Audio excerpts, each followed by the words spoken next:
മിശിഹായ്ക്ക് ആരാധനയും സ്തുതിയും പുകഴ്ചയും ഉണ്ടായിരിക്കട്ടെ. ഏശയ്യ പ്രവാചകനും മിക്ക പ്രവാചകനുമൊക്കെ നൂറ്റാണ്ടുകൾക്ക് മുമ്പേ പ്രവചിച്ച ദൈവകുമാരന്റെ ജനനം രാജകൊട്ടാരങ്ങളിലല്ല സംഭവിച്ചത്, മറിച്ച് കന്നുകാലികളുടെ ഒരു തൊഴുത്തിലാണ്.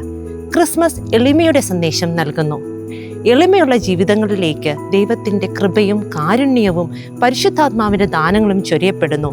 പരിശുദ്ധാത്മാവിൻ്റെ ഫലങ്ങളായ സന്തോഷം, സമാധാനം, ആനന്ദമൊക്കെ പങ്കുവെക്കുന്ന വ്യക്തികളായി തീരുവാൻ ഉണ്ണിയേശു ഈ അവസരത്തിൽ നമ്മെ സഹായിക്കട്ടെ.